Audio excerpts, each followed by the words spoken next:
I've often had people tell me that I'm too young to hold a particular perspective, or that I'm too naive, or don't know how the world works, or things along that line. And that's been going on since I was a very young child, really. I've always been very opinionated. I have lots of ideas.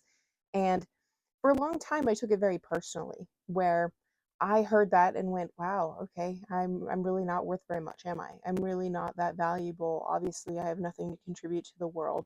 And as I've grown, I've continued to have opinions. I've continued to have different perspectives from the rest of the world. And the damage has, in some ways, already been done to where I have to fight for my self image all the time. But what I learned through this process and through constantly having people tell me this stuff is that what people mean when they say you have your head buried in the sand, or that you need to grow up, is that they think you should become more cynical, that you should believe the world is worse, that you should focus on all the bad things that are happening on the planet. And from my perspective, and from the perspective of leaders that I follow and enjoy, that is not what it means to be grown up. That is not what it means to be an adult. And that is not where you should stop on your personal development journey. The truth is, there are actually three stages to personal development on a fundamental level, which essentially starts out with naivete. And this is generally what people look at me and see. They think that I am extremely naive. What they don't understand is that I went through very dark times at a very early age. So my cynical era was at a very young age. It probably started around the time that I was 6 and continued on to just before high school, probably. And it was around that time that I started to come out of my cynical age and enter the third developmental stage, which is actually chosen naivete, which is the stage where you know there is darkness in the world. You know there is the possibility somebody will stab you in the back, but you choose to focus on the good. And why? Well, because it doesn't actually help you to focus on what's negative. Yes, somebody can stab you in the back, but if you go out and you live your life expecting everybody to stab you in the back, how are you ever going to have a successful relationship?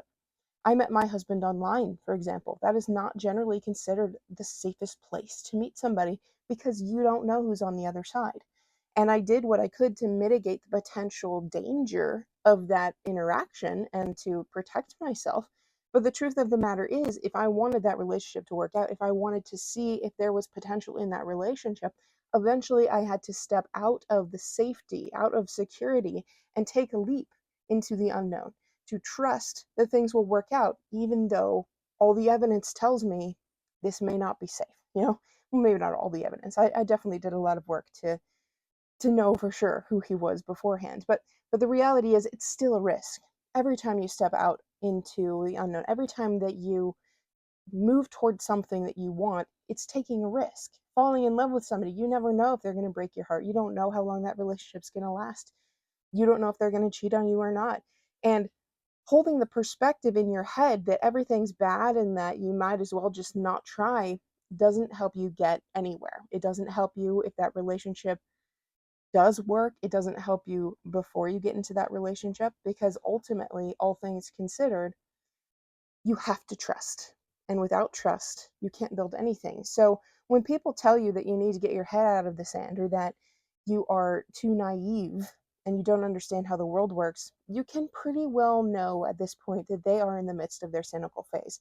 Now, they may be in their 40s or 50s or even 70s or 80s, and they just haven't gotten out of it yet, because it does take a conscious effort to kind of move beyond cynicism. And the older you get, the less likely you are to move out of it. But the truth is, if you want to create a better life, if you want to create a better world, you have to trust in other people. And that means turning the other cheek. This is the concept that the Bible talks about, where you know somebody just slapped you, but you decide to believe in them anyway.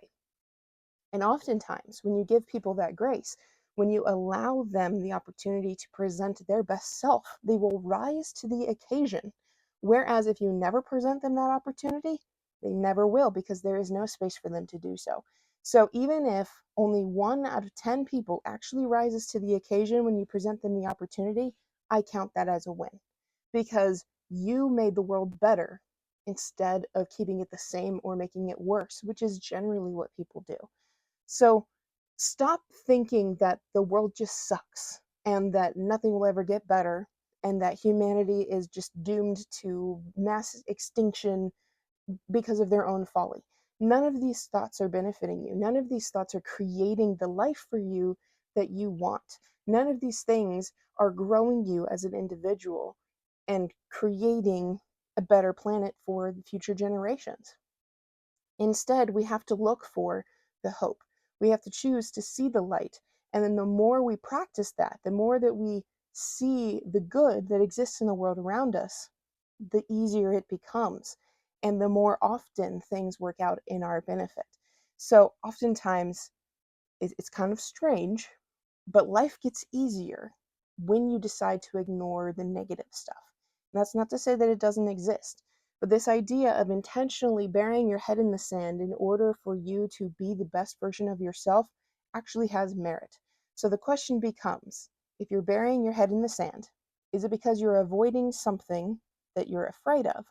Or is it because you want to hold on to something that you know is beneficial? And if it's the first one, I definitely think it makes sense to face the reality. But if it's the second, keep your head firmly lodged in the sand, because that is what's going to move us all into a better life.